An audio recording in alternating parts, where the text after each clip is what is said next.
Merci beaucoup. Alors, effectivement, c'est un défi, c'est un plaisir. C'est ma dernière présentation en tant que directeur du projet MTB qui a été lancé en collaboration avec MSF et des grandes ONG et les différents partenaires que vous avez ici à l'écran. Mais ce n'est pas la dernière fois que vous allez entendre parler de ce projet parce qu'il y a encore un certain nombre de choses à faire. Alors, tout d'abord, j'aimerais commencer par remercier l'ensemble des participants, laisser plus de 300 participants, 1000 patients sur différents sites, dans différents pays qui ont accepté de participer au dépistage dans le cadre de cette étude, et également des centaines de personnes qui ont travaillé dans les équipes opérationnelles. Les plus fidèles d'entre eux sont là aujourd'hui, Mathilde, Hélène, Maraba. Merci à tous. Quelques mots concernant l'essai en tant que tel. Alors, c'est un essai randomisé contrôlé de phase 3 qui se penche sur les patients présentant une tuberculaire pulmonaire pré-multirésistante. Donc, les principaux médicaments de première intention ont échoué et on parle d'adolescents âgés de 15 ans et plus. Dans cet essai, on compare une stratégie de durée stratifiée de 6 à 9 mois, on va voir ça tout à l'heure, avec 4 médicaments, bédaquiline, délamanide, linezolide et clofazimine. On en parlera en tant que BDLC tout à l'heure dans la présentation, et on compare cela avec le standard of care en utilisant un protocole conventionnel individualisé. Donc, comme tout à l'heure, c'est une étude de non-infériorité. On veut montrer que le protocole est au moins aussi efficace que mais on a quand même une réduction, on l'espère, de la durée du traitement et également une réduction des effets secondaires. Donc, la stratégie de durée stratifiée, on a ici les caractéristiques de départ des participants. Donc, on a regardé la radio du thorax, s'il y avait des cavités pulmonaires ou pas. Et on a également regardé les crachats, on a regardé donc le niveau de départ et on a regardé les différentes variables pour voir si la maladie était extensive, étendue ou limitée. Donc, en cas de maladie étendue, traitement pendant 9 mois. En cas de maladie limitée, 6 mois, sauf si la réaction ou la réponse traitement est retardée. Dans ce cas, on augmente la durée du traitement et on a prolongé à 9 mois pour ces patients. Alors, les résultats maintenant de cet essai RTBQ. Tout d'abord, nous avons réussi à recruter 323 participants, qui était l'objectif, dans 6 pays, 10 sites. Et vous voyez que 80% de patients ont été inclus dans des pays où il y a un taux de prévalence élevé, l'Inde et le Pakistan. Sur ces 323 patients randomisés, on a inclus également dans la population safety 318 personnes qui avaient démarré le traitement et 247 pour le MITT. Et ça inclut des participants qui étaient positifs, confirmés, donc résistance et résistance aux médicaments dans les protocoles de traitement. Et on a également 233 patients pour le PP. Et donc là, ce sont les patients qui ont suivi le protocole jusqu'à la fin du traitement. Alors maintenant, les caractéristiques de départ pour la population MITT. Donc j'aimerais attirer votre attention sur le fait que tout d'abord, 7,3% des participants étaient mineurs, donc ils étaient âgés de 15 à 18 ans. On a une faible prévalence en moyenne de co-infections, donc VIH et autres virus, hépatite virale par exemple, taux élevé de diabète, et 2 tiers des participants avaient une maladie étendue avec la présence de cavités et également un résultat positif au frottis. Donc maintenant, si on regarde le bras de contrôle, le bras témoin, il est important d'attirer votre attention attention sur tout d'abord la durée, à savoir 18 mois pour la plupart des participants. Pour ce qui est de la composition du bras témoin, eh bien, c'était très similaire au bras expérimental. Plus de 90% des participants à l'étude ont reçu le même protocole que donc BDLC plus un ou deux autres médicaments. Donc très similaire.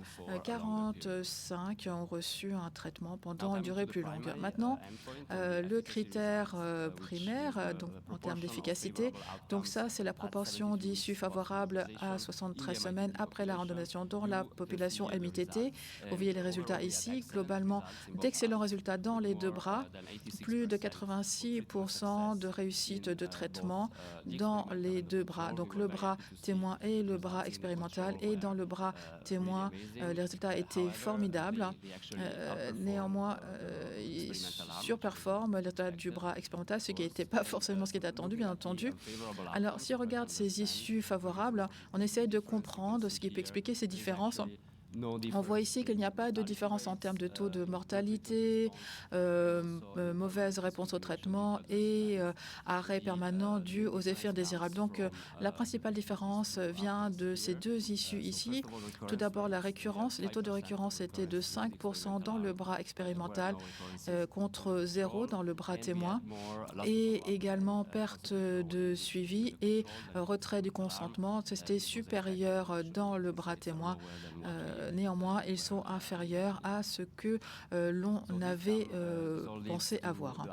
Alors, vous avez ici donc la comparaison primaire entre le bras expérimental BDLC moins le témoin. Donc ici, vous avez donc au-dessus du MITT et en dessous le PP, donc les deux populations analysées. Vous avez donc ici 95% d'intervalle de confiance pour les deux comparaisons. Et ici, c'est donc la marge préspécifiée de non-infériorité.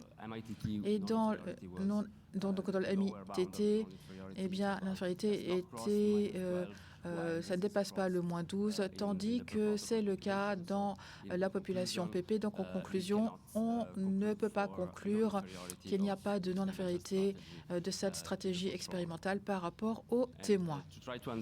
Ensuite, pour estier de mieux comprendre un peu pourquoi on est parvenu à cette conclusion, on a réalisé une analyse préspécifiée, stratifiée en fonction de la durée de la maladie au départ, comme on l'a présenté tout à l'heure. Et vous voyez ici que même s'il n'y a pas de différence statistiquement significative, il semblerait qu'il y ait de meilleurs résultats dans le bras expérimental avec une maladie plutôt limitée, tandis que pour la maladie étendue, c'est le contraire, visiblement. Enfin, pour ce qui est de l'analyse de l'efficacité, eh bien, on se penche sur la récurrence. Vous avez ici donc une courbe Kaplan-Meier et donc, c'est stratifié par bras et par l'étendue de la maladie.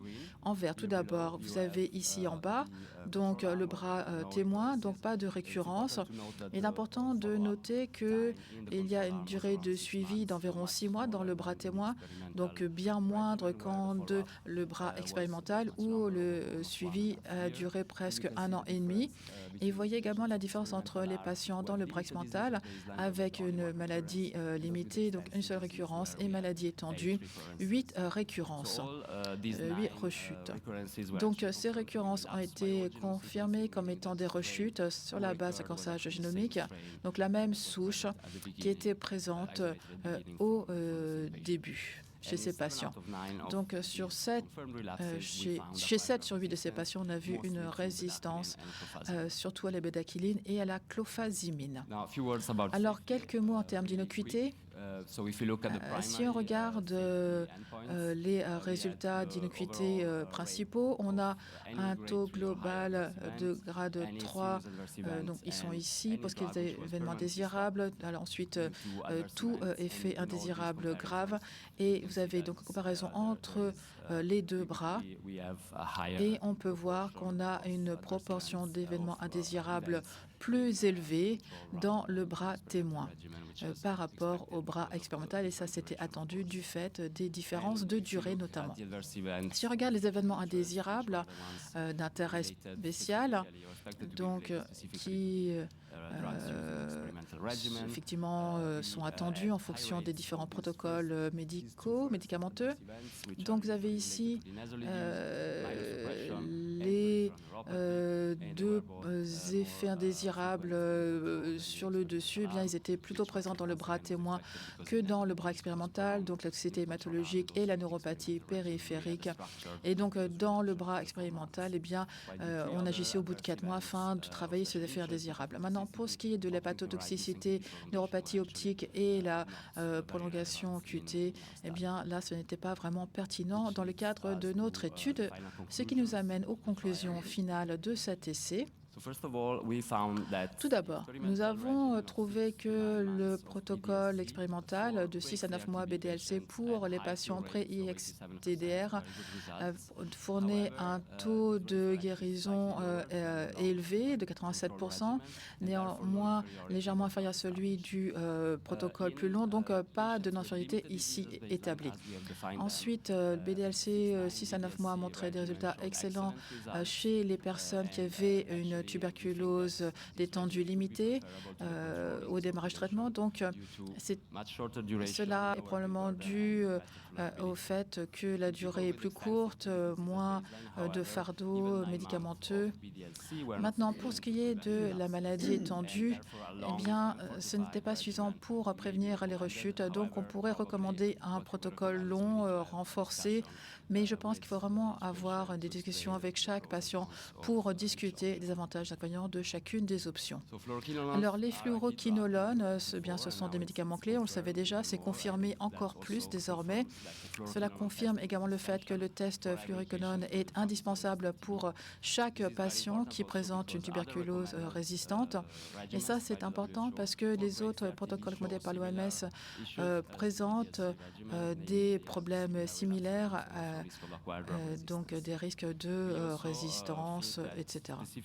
On a également conclu que les essais de consultation spécifique avec un contrôle interne et un suivi suffisant étaient indispensables pour identifier le traitement optimal en cas de tuberculose pré-IXDR. Et alors, les principaux défis en termes d'accès au BDLC, eh bien, ce sont les médicaments, le diagnostic, etc.